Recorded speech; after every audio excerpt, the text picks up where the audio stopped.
Assalamualaikum warahmatullahi wabarakatuh.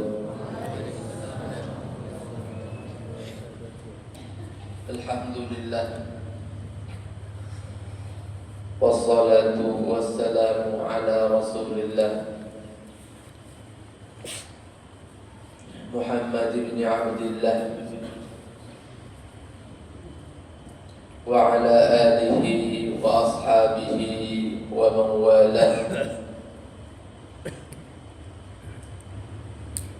Subhanaka la ilma lana illa ma 'allamtana innaka antal alimul hakim. Wa tub 'alaina innaka antat tawwabur rahim. Bi rabbi qiyami la bi nafsi wa la siwa fa syukri lahu subhanahu wa thana'i. Alhamdulillah, kita panjatkan rasa syukur kehadirat Allah Subhanahu wa ta'ala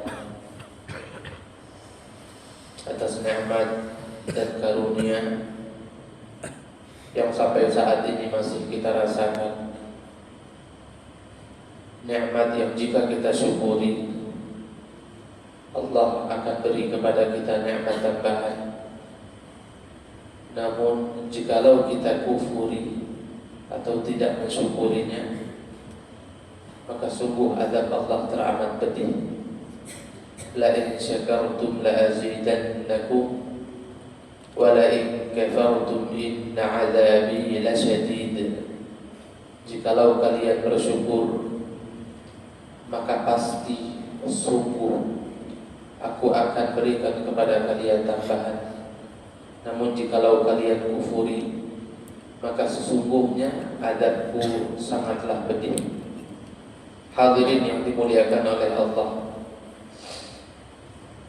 mari kita melanjutkan kembali kajian Tafsir Al-Baghawi Ma'alimut Tanzil dengan surat Yusuf yang sudah kita masuki pertengahannya.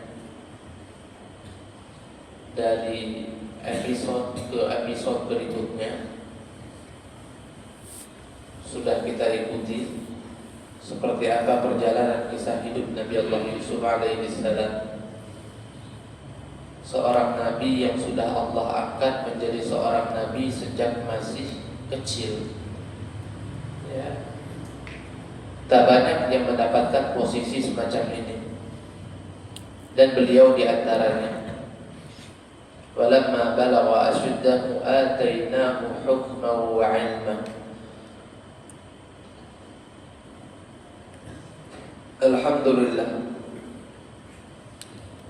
sampai kita pada di mana ketika si raja bermimpi di saat Nabi Allah Yusuf pernah meminta bantuan kepada sahabatnya di dalam penjara yang juga bermimpi, dan takwil mimpinya itu dia akan selamat. Kata Nabi Yusuf, sampaikan ke raja, ada seorang tawanan yang tak bersalah, agar dia bebaskan aku. Setelah orang itu keluar dari penjara, Allah lupakan dia dengan pesannya Nabi Yusuf. Dan malaikat Jibril pun turun menegur Nabi Allah Yusuf atas tindakan beliau tersebut yang sebenarnya bagi kita manusia biasa itu tentu bukan kesalahan. Wajar kita dalam keadaan terhimpit terus mencari cara agar bisa terlepas dari himpitan itu melalui jalur manusia, mencari sabab agar bisa selamat. Tapi bagi mereka para kekasih Allah itu adalah hal yang dilarang. Karena Allah hanya izinkan mereka meminta kepada Allah saja dan tidak berharap kepada manusia manapun. Gara-gara itulah Allah Subhanahu wa taala memperpanjang masa tahanan Nabi Yusuf. Yang saat itu beliau sudah kurang lebih 5 tahun. Ditambah lagi 7 tahun lagi. Kata beliau apa? Asalkan Allah ridho kepadaku, maka tidak mengapa.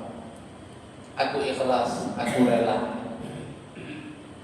Jadi 7 tahun setelahnya, itulah baru terjadi momen si raja bermimpi. Ini setelah beliau 12 tahun mendekap di penjara, ya, berkhulwat di sana, beruzlah, hari-harinya penuh ibadah dan juga munajat, serta membantu dan juga menghibur sesama. Karena sebelum beliau masuk ke dalam penjara itu sungguh gelap, sungguh mengerikan, sungguh menyedihkan. Tapi setelah beliau sampai ke sana, beliau menjadi secercah harapan bagi narapidana yang sudah ada di sana. Beliau menghibur, beliau membahagiakan, beliau mampu membuat para tawanan yang sudah lama tak tersenyum merasakan senyum kembali. Sampai kepala sipir penjara saja jatuh hati kepada beliau. Jikalau aku bisa bebaskan dirimu, pasti sudah aku lakukan. Namun apalah daya, aku adalah bawahan. Tapi setidaknya aku akan bebaskan kamu untuk masuk ke kamar penjara yang manapun. Kamu ku bebaskan mau ke ruangan manapun yang ada di penjara ini. Itu adalah hak prioritas yang didapatkan oleh Nabi Allah Yusuf di dalam penjara. Subhanallah. Jadi setelah beliau berdiam diri di dalam penjara selama 12 tahun, di saat itulah momen Allah sudah ingin mengeluarkan beliau. Ya, kalau kita tarik dari sini sebuah filosofi, ya apalah bisa kita petik. Ya, intinya kalau Allah belum berkehendak, maka kita cari jalur manapun tidak bakal dapat solusi. Ya, kita yang namanya makhluk hidup ini ada saja keinginannya, ya, ada saja ujian hidupnya, ada saja rintangannya. Kalau kita maunya secepatnya itu kita dapat, baik itu hal yang kita inginkan atau solusi yang kita harapkan dari kesulitan yang kita sedang rasakan. Kalau macam secepatnya, ya, segala macam cara kita upayakan, tetap tidak bakal berhasil kecuali kalau Allah sudah menginginkan. Kalau Allah sudah mau beri, baru bisa dapat. Begitu. Nah, inilah Nabi Allah Yusuf sampai pada akhirnya sudah 12 tahun, Allah sendiri yang mengatur rencana. Apa caranya? Si raja mimpi.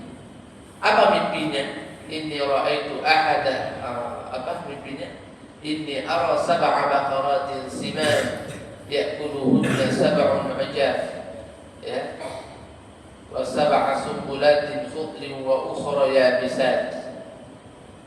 Kata raja, saya melihat 7 ekor sapi gemuk dimakan oleh 7 ekor sapi kurus, dan 7 tangkai hijau serta 7 tangkai yang sudah layu. Apa tafsir mimpiku ini? Nah, ini beliau sodorkan pertanyaan ini kepada para penakwil mimpi yang ada di kerajaan. Jadi masa-masa keemasan tafsir mimpi itu di zaman Nabi Yusuf. Di zaman itu orang yang paling dihormati, yang paling disegani, yang paling terpandang itu adalah orang yang punya keahlian mentafsirkan mimpi. Makanya Allah berikan kepada Nabi Allah Yusuf dari beberapa mukjizat yang beliau miliki, Itu adalah beliau adalah ahli tafsir mimpi. Ya, jadi Nabi itu pasti Allah bekali dengan sebuah mukjizat yang paling relevan pada masanya. Biar benar-benar keahlian beliau, kemampuan beliau dan kehebatan itu benar-benar menjadi mukjizat bagi orang yang ada di masa itu. Benar-benar terasa hebat begitu. Ya. Jadi Masya Allah, kata si raja, aku ini mimpi nengok 7 sapi.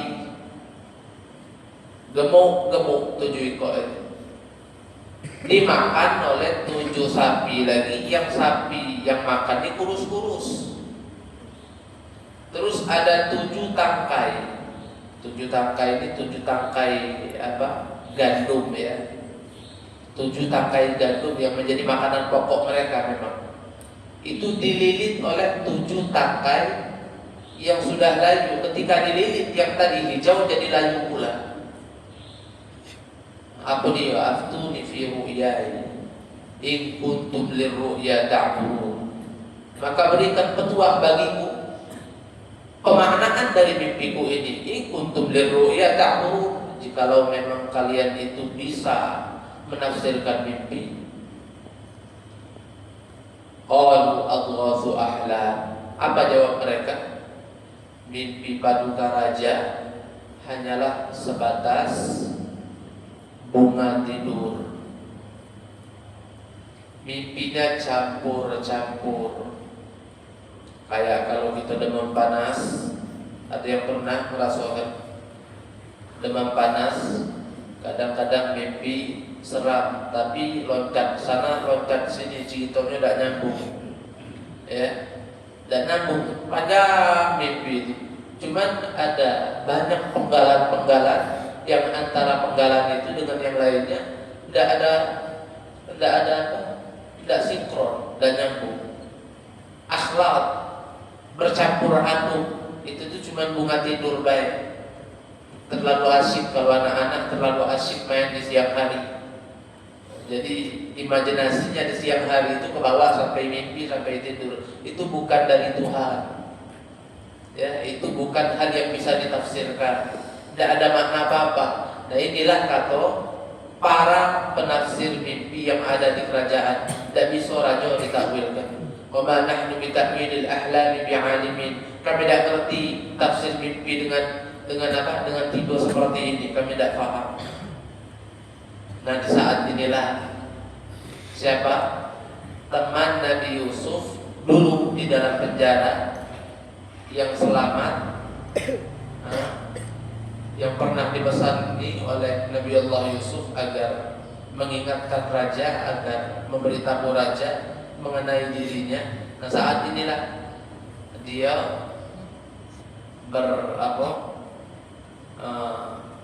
dia beraksi.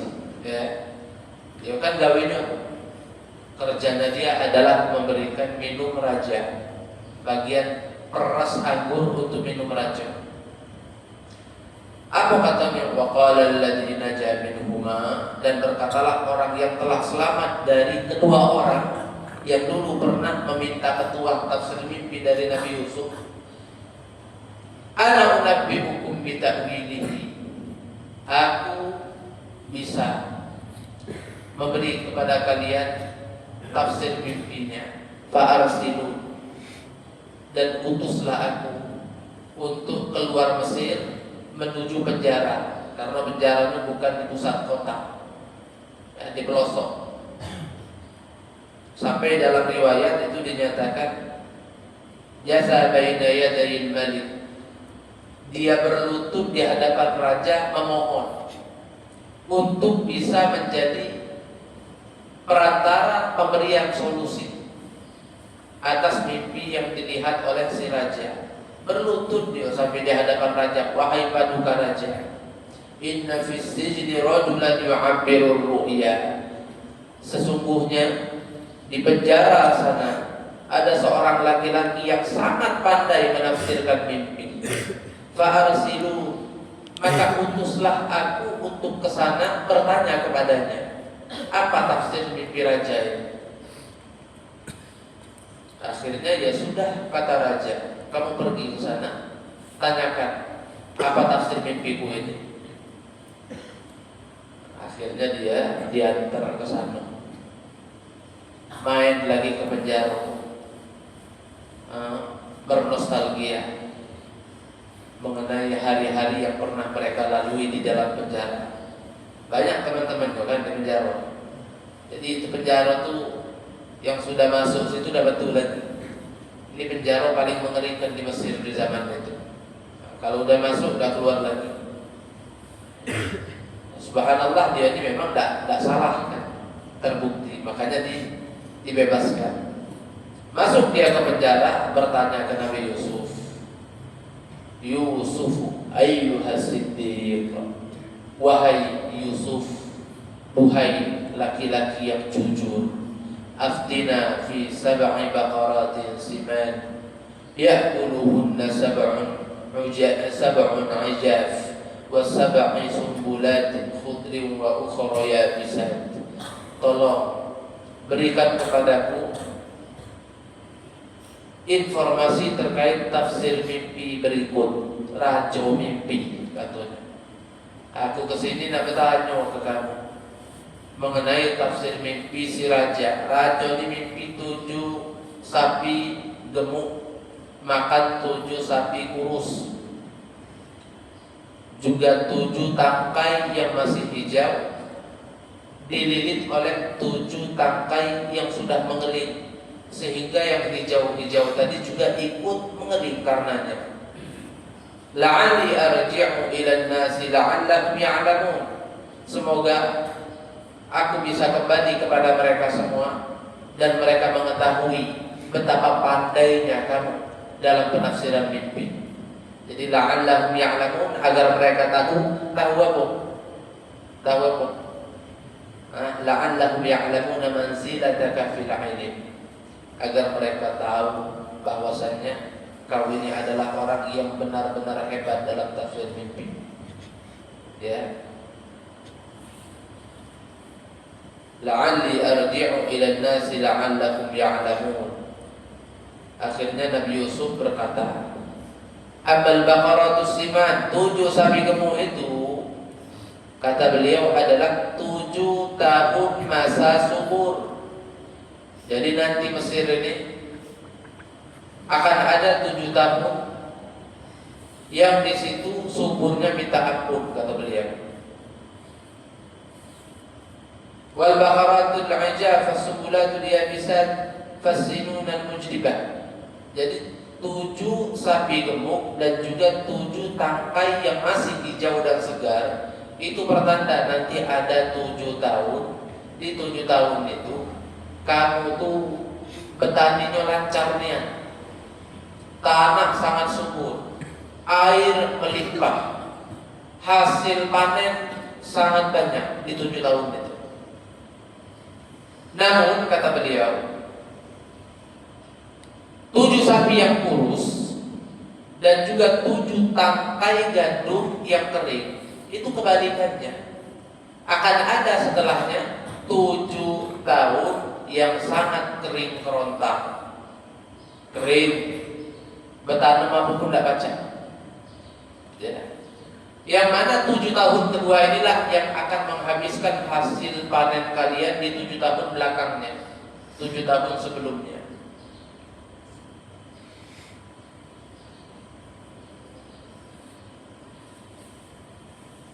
Akhirnya tazra'una sab'a sinina da'aba, kata beliau, ya, fama hasadtum fadharuhu fi sumbulihi illa qalilan mimma ta'kulun.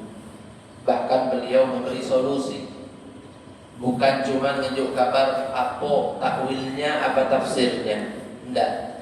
Jadi kata beliau, tazra'una sab'a sinina da'aba. Arti tazra'un ini kalian bercocok tanam. Ya, kalimatnya adalah kalimat fi'il mudhari'. Tapi maknanya makna amr, izra'u. Ya, jumlah khabariyah, tapi maksudnya adalah insya'iyah bagi yang sudah belajar balaghah. Jadi maksud beliau itu apa? Kalian bertanamlah di 7 tahun pertama sebanyak-banyaknya, kata beliau. Ini solusinya. Beritahu ke raja agar kalian semua para masyarakat Mesir dengan penuh semangat da'aba. Ada qiraat da'ba. Nah, kalau da'ba itu dak pun kebiasaan, seperti biasa. Silahkan kalian bercocok tanam selama 7 tahun subur itu seperti biasa. Ada yang bilang qiraatnya itu qiraat hafaz, bukan da'ba, tapi da'aba. Da'aba artinya ijtihad. Dengan penuh sungguh-sungguh, semangat, giat. Pokoknya gas latihan di 7 tahun itu. Nanti 7 tahun subur itu kamu gas latihan. Bertanamlah sebanyak-banyaknya, timbun hasil bumi, yakni sumber pangannya sebanyak-banyaknya pokoknya. Semampunya, semaksimal mungkin, secara totalitas. Manfaatkan betul, itu kesempatan. Tazra'una sab'a sinina da'aba fama hasadtum fadharuhu fi sumbulihi. Dan apa yang telah kalian panen biarkan, jangan dicabut dari tangkai. Nah, ini ilmu. Ya, kalau kita pengen nyimpen hasil panen padi, kalau di tempat kita ini, kalau pengen awet, tidak gampang kutuan, tidak gampang lakukan, tidak expired, tahan lama, bahkan ini pacak tahan sampai 7 tahun berarti. Caranya apa? Jangan dicabut dari tangkai, biarkan di tangkai, simpan sama tangki-tangki. Ini ilmu Nabi Yusuf yang menunjukkan. Ya dari Allah tentunya. Beliau kan Nabi, beliau adalah ahli mu'jizat, ya ahli wahyu tentunya, seorang Nabi. Jadi kata beliau begitu, kalian bertanam sebanyak-banyaknya, nanti hasil panennya jangan cabut dari tangki, biar simpan sama tangkinya. Fama hasadtum fadaruhu fi sumbulin. Yang telah kalian panen biarkan saja masih menempel di tangkai-tangkainya. Illa qalilan mimma ta'kulun, kecuali yang nak kamu makan. Adapun yang ingin kalian makan, tidak mungkin makan sama tangki. Ya, cabut seperti biasa. Nanti tangkinya buat apa? Untuk makan ternak, pinter tak? Iya kan?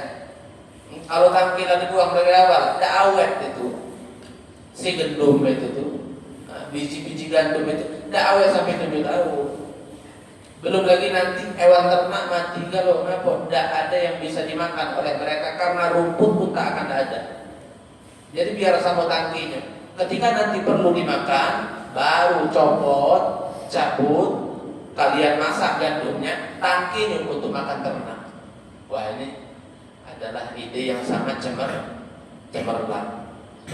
Ini bayangkan ini bukannya alumni fakultas mana-mana ini. Ini alumni penjara. Bayangkan ya. Ini adalah kehebatan yang sangat hebatnya. Dari penjara 12 tahun baca punya ilmu model ini. Menunjukkan kalau beliau itu bukan kriminal. Ya, beliau itu bukan orang jahat. Beliau bukan orang bodoh yang suka melakukan kejahatan. Orang pandai, orang pintar, orang baik, tidak ada cacatnya. Sampai-sampai masih di penjara belum keluar, udah bisa kasih solusi untuk negara. Bayangkan itu. Tazra'una sab'a sinina da'aba fama hasadtum fadharuhu fi sumbulihi illa qalilan mimma ta'kulun. Thumma ya'ti min ba'di dhalika sab'un shidad ya'kulna ma qaddamtum lahum. Setelahnya kemudian pakai thumma, makanya arti thumma itu apa? Kemudian dalam jangka waktu yang tidak sebentar. Kemudian setelah 7 tahun berarti, karena tadi sumurnya kan 7 tahun. Kemudian setelah lewat masa itu akan ada fase berikutnya. Thumma ya'ti min ba'di dzalika sab'un shidad. Akan datang setelahnya 7 tahun yang penuh kesulitan. Ya, paceklik. 7 tahun penuh kekeringan, kering kamu. Nak nanam apa pun tidak bisa. Ya'kulna ma qaddamtum lahum. Dan fase inilah yang akan menghabiskan apa yang telah kalian kumpulkan di tahun sebelumnya, yaitu di 7 tahun sebelum. Illa qalilan mimma tuhsinun, kecuali nanti sebagian yang perlu kalian simpan. Maksudnya setelah 7 tahun kalian giat menanam, giat memanen, giat menyimpan, ini simpanan akan dipakai di masa 7 tahun setelahnya yang memang kering dan bisa bertanam. Makannya dari hasil tabungan 7 tahun belakang itulah. Kecuali nanti ada sebagian yang perlu tetap kalian simpan, jangan dimakan. Buat apa? Untuk nanti jadi bibit lagi. Ya, dipikirkan galau. Iya, jadi di masa 7 tahun subur kumpulkan sebanyak-banyaknya. 7 tahun berikutnya itulah yang akan kalian makan. Hampir semua kecuali sebagian jangan dihabiskan untuk jadi bibit biar bisa bertanam lagi. Kenapa? Karena supaya min ba'di dzalika 'amun fihi yughazun nas wa fihi yahsirun. Karena setelah masa sulit 7 tahun itu berlalu, nanti tahun setelahnya, tahun ke-8 itu akan ada 1 tahun yang kalian makmur lagi. 'amun fihi yughazun nas. 1 tahun yang di situ orang-orang akan dituruni oleh hujan. Wa fihi yahsirun, dan mereka bisa kembali memeras buah-buahan hasil panen mereka, artinya subur lagi. Kalimatnya apa? Kalimatnya amun fihi yughazun nas. Am itu apa artinya? Tahun. Sanah artinya tahun juga. Apa bedanya? Nah, ini ilmu bahasa ya. Kalau am kata ulama itu adalah tahun yang penuh kebahagiaan. Kalau sana itu adalah tahun yang penuh penderitaan. Makanya kalau yang di belakang apa? Kalau yang sekarang kalimatnya apa? Mayati min ba'di dzalika 'amun fihi yughazun nas wa fihi yahsilun. Kalau yang belakang saat kering apa?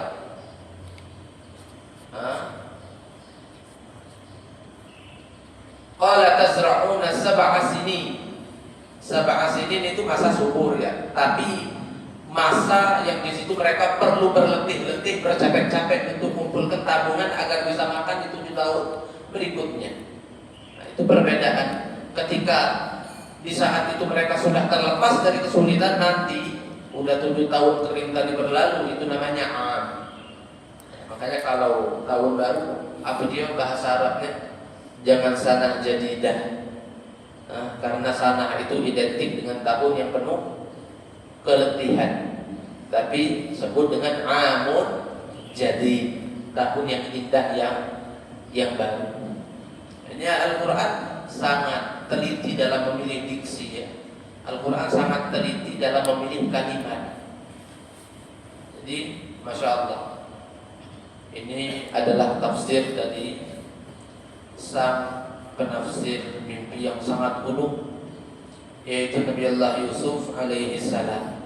Dengar jawaban ini, kawan beliau tadi senang, lego.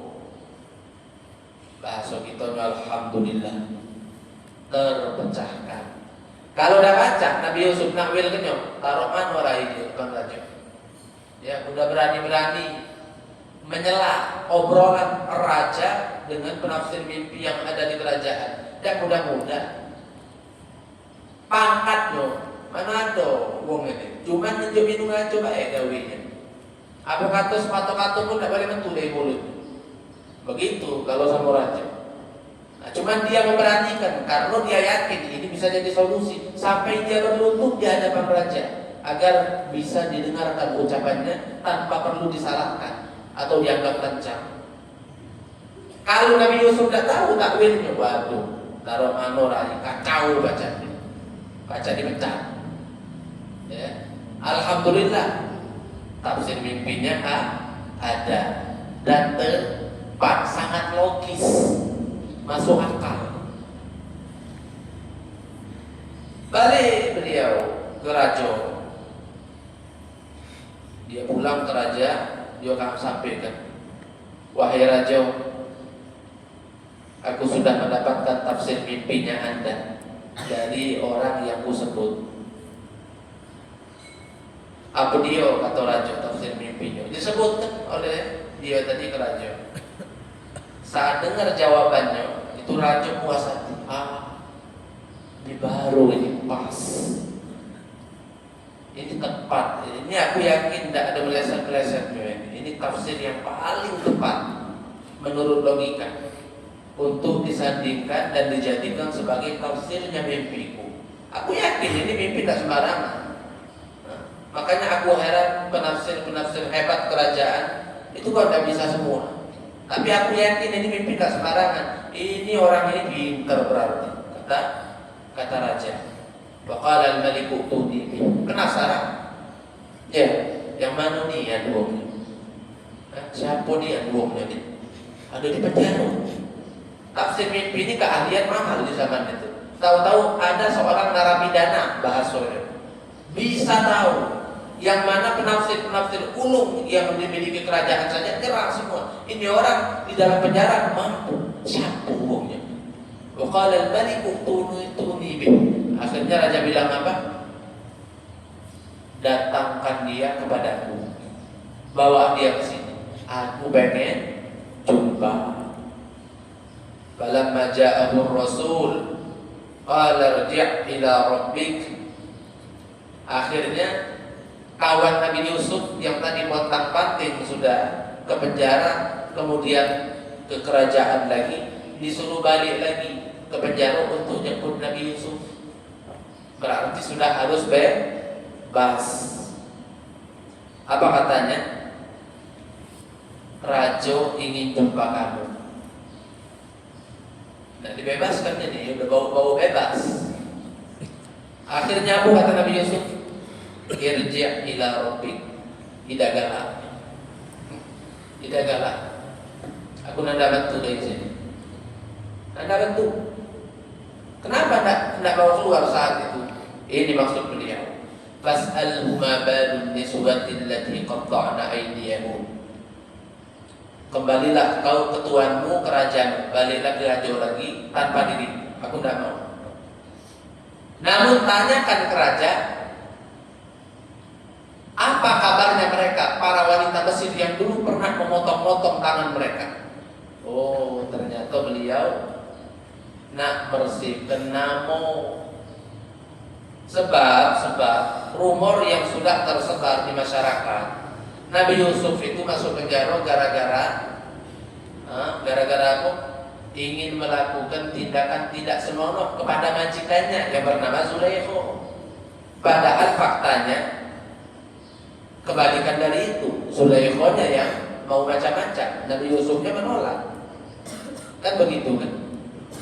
Jadi akhirnya kata Nabi Yusuf, kembalilah kau kepada rajamu dan tanyakan kepadanya apa kabar mereka, para wanita yang dulu pernah memotong-motong jari dan tangan mereka. Balik lagi akhirnya wong tadi, kawan Nabi Yusuf ke raja, dan dia sampaikan ke raja bahwasanya Nabi Yusuf atau Yusuf mungkin tidak bilang Nabi ke depan raja ya. Katanya apa? Tidak mau keluar, tidak mau ke sini. Raja merasa tambah salut gara-gara itu.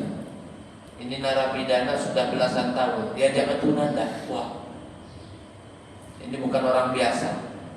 Kalau orang biasa pasti udah lompat-lompat, tidak mungkin nolak.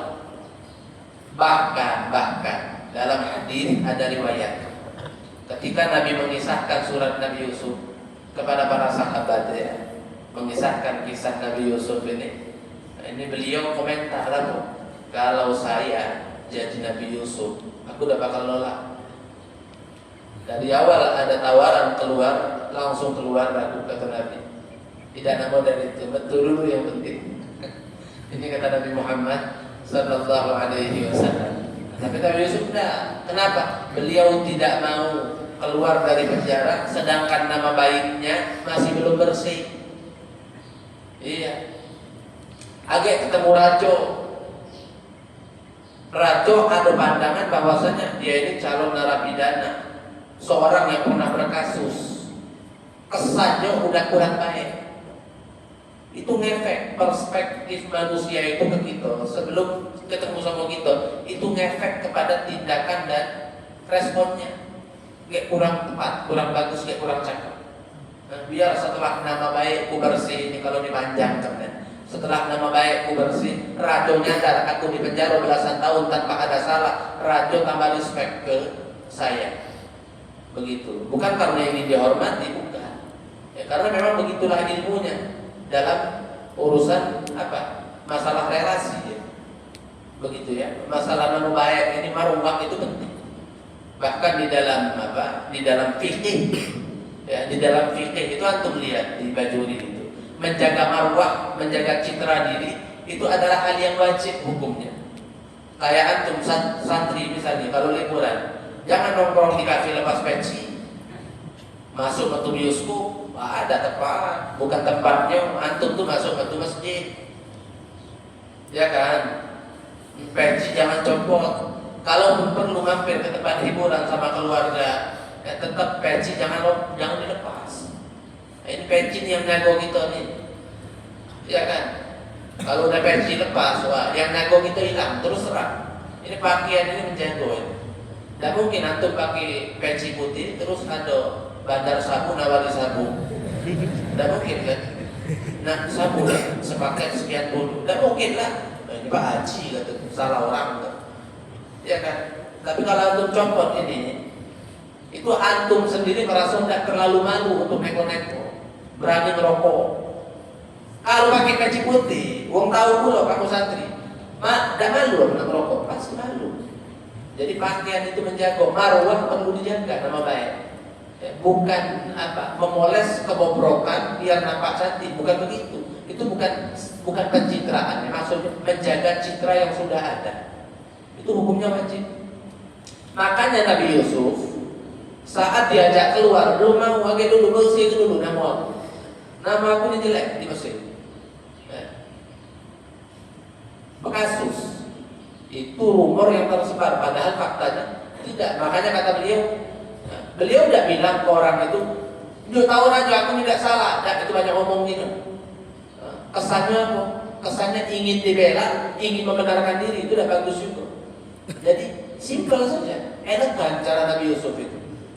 Fas'alhum ma balu niswatil lati qatta'na aydiyahum. Tanyakan ke raja, apa kabar mereka, para wanita yang dulu pernah potong tangan-tangan mereka. Ada kejadian, ada tragedi itu. Top di Mesir kejadian itu viral. Tanyakan ke raja, telusuri apa yang ada di situ sebenarnya. Akhirnya balik ke raja. Sampai ditolak, wahai raja, dia tidak mau keluar.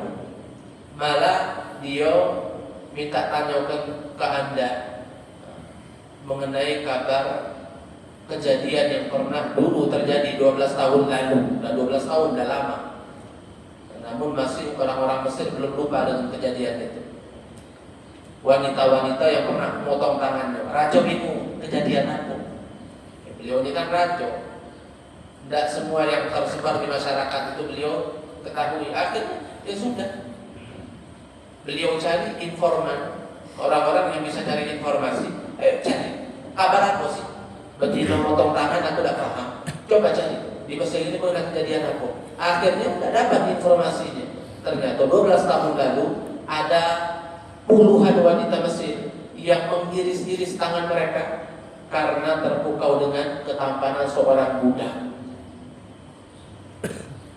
Karena terlalu tampan itu budak, akhirnya mereka tanpa sadar yang mestinya buah dipotong, buahnya lapis, tangannya mula dilanjaknya. Masya Allah. Nabi Yusuf ini, ya, Nabi Yusuf ini tampaknya minta ampun. Masya Allah. قال الملك ائتوني به فلما جاءه الرسول فاسأله ما بال قال ارجع إلى ربك فاسأله ما بال النسوة التي قطعن أيديهن إن ربي بكيدهن عليم قال ما خطبكن إذ راوتن يوسف عن نفسه. Akhirnya wanita-wanita itu semuanya dipanggil raja ke kerajaan. Kumpul kalau termasuk Zulaikha. Zulaikha pun ya tentulah beliau ini kepalanya, ya. Dipanggil sampai di hadapan raja, ma khatbukunna, khatbukunna ma sya'nukunna wa amrukun. Apa dia cerita kamu nih? Coba ceritakan detailnya. Seperti apa kejadian tersebut? Ketika kalian merayu Yusuf untuk melakukan hal yang tidak senonoh, jangan lo detailnya, kata raja. Akhirnya jawab mereka apa? Hasyalillah ma'alimna alaihi min su'. Kami berlindung kepada Allah. Tentu kami tidak pernah tahu bahwasanya dia itu orang jahat. Tidak ada kekurangan, tidak ada kejahatan, tidak ada celah pada dirinya. Dan sebelumnya Zulaikha sudah berucap duluan, rawatuhu an nafsi. Saya rayu dia. Saya yang telah merayu laki-laki tersebut. Wasairun niswati amarnahu bi ta'atiha. Ini udah harus stop ya.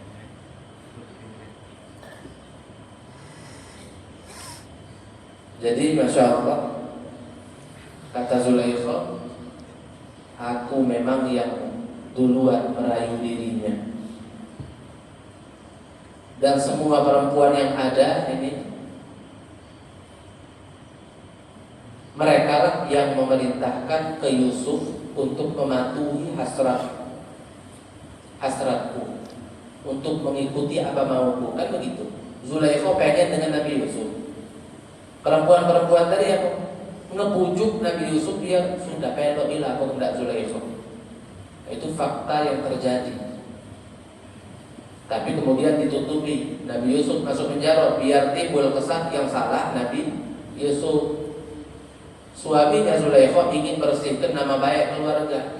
Jadi itulah yang memicu Zulaikha dan suaminya namanya Qitfir, agar Nabi Yusuf itu menjaga biar nama baik kita bagus. Ya, kesannya yang salah Yusuf bukan kamu wahai Zulaikha.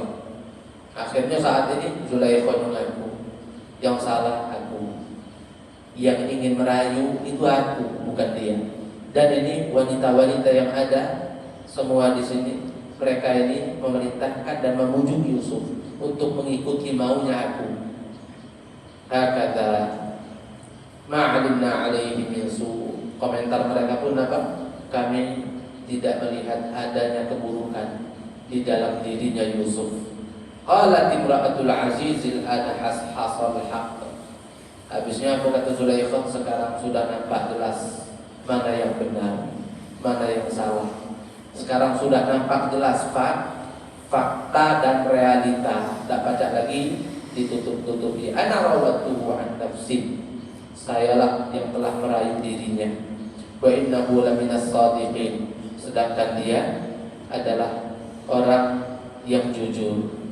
Falamma sami'a dzalika Yusuf, dzalika liya'lama anni lam akhunhu bil ghaib wa anna Allah la yahdi kaidal kha'inin. Nabi Yusuf berkata, itu sengaja kulakukan agar majikanku Qitfir, suaminya Zulaikha, benar-benar mengetahui, meyakini bahwasanya saya tidak pernah berkhianat di belakangnya. Ya, aku tidak pernah khianat. Ini tindakan ini untuk membersihkan nama baikku, sehingga tersebarlah ke semua orang, khususnya kepada Qitfir yang sebenarnya masih dihadangi oleh apa? Pembenaran diri dari Zulaikha. Sekarang yakin jadi Qitfir itu. Kalau aku sebagai apa? Pembantunya tidak pernah khianat ke dia. Udah bersih nama baik Nabi Yusuf. Wa ma ubarri'u nafsi innan nafsa la'ammaratun bisu' illa ma rahima rabbi. Dan tentu saya tidak pernah membersihkan diriku. Nabi Yusuf ngomong apa? Ma ubarri'u nafsi. Bukan aku tidak punya hawa nafsu, bukan. Ya, ma ubarri'u nafsi. Saya tidak pernah menganggap diriku ini tidak punya hawa nafsu, tidak. Ada hawa nafsu yang tak baik, yang tak bagus itu ada. Inna nafsala ammaratun bisu. Dan sesungguhnya hawa nafsu itu maunya selalu mengajak kita melakukan keburukan. Illa ma rahima rabbi, kecuali dia yang dirahmati oleh Tuhanku, yaitu Allah Subhanahu wa taala. Arti ma di sini man, ya, orang atau makhluk. Ada tafsirnya beberapa, cuman tidak usah ambil pusing di situ, ya. Yang penting kita inti ceritanya sesuai alur Al-Qur'an. Kemudian waqala al-maliku tuni bi astakhlishu li nafsi. Baru ketika itu si raja berkata kembali, apa itu bi? Ayo, tidak sabar lagi rajanya udah. Tidak sabar lagi, kalau hebat nyonya. Ya, udah sepandai itu menafsirkan mimpi. Ternyata ada kisah kelam yang sangat menggugah hati. 12 tahun dia di penjara, bukan karena kesalahan, tapi karena difitnah. Hebat pula. Tak terbayang gajah, baca betino-betino cantik-cantik yang luar biasa bermartabat, anak para pejabat, motong-motong tangan gara-gara ketampanannya. Sebelaga ampun yang udah pandai, bersih orangnya, tak berkasus, terus tampan pula. Diajak keluar penjara nanda. Wih, ini uang tidak sembarang. Tidak sembarang. Ini orang yang sangat intelek ini, kata beliau. Ya, kalau dipanjangkan gitulah kira-kira kekaguman yang ada di hati si raja. Akhirnya kata raja, wa qala alladhi utuni bi astakhlishu li nafsi. Kata raja, bawa dia kepadaku. Bawa dia kepadaku. Astakhlishu li nafsi. Aku minta dia dibebaskan. Tidak usah tanya galak beda, tidak usah. Astakhlishu li nafsi. Pokoknya aku suruh bebaskan, udah, titik. Ya, astakhlishu li nafsi. Aku minta dia dibebaskan demi diriku. Falamma kallamahu qala innaka al-yawma ladaina makinun amin. Seperti apa proses pembebasan Nabi Allah Yusuf alaihi salatu wassalam, dan seperti apa momen jumpa Nabi Yusuf dan si raja di kali pertama. Nanti kita lanjut di episode berikutnya, insya Allah. Mungkin hanya ini yang bisa Al-Fadhil sampaikan. Kalau ada salah-salah kata, maafkan kepada Allah. Al-Fadhil mohon ampun. Hadza ma naqulu lakum wal 'afwu minkum. Wassalamu alaikum warahmatullahi wabarakatuh. A'udzu billahi minasy syaithanir rajim. Bismillahirrahmanirrahim. Alhamdulillahi rabbil alamin. Allahumma salli wa sallim ala sayyidina Muhammad wa ala ali sayyidina Muhammad. Allahumma ja'al jam'ana hadha jam'an marhuma wa tafarruqana min ba'dihi tafarruqan ma'suma wa la taj'al fina wa la ma'ana wa la hawalaina shaqiyyan wa la matrudan wa la mahruma.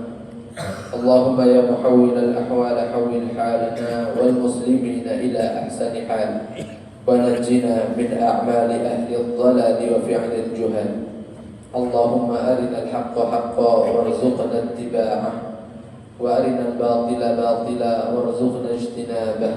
ربنا اغفر لنا ولوالدينا ولمشايخنا ولأساتذتنا ولمعلمينا وارحمهم كما ربونا صغارا. ربنا آتنا في الدنيا حسنة وفي الآخرة حسنة وقنا عذاب النار. وصلى الله على سيدنا محمد وعلى آله وصحبه وسلم والحمد لله رب العالمين. تقبل الله منكم.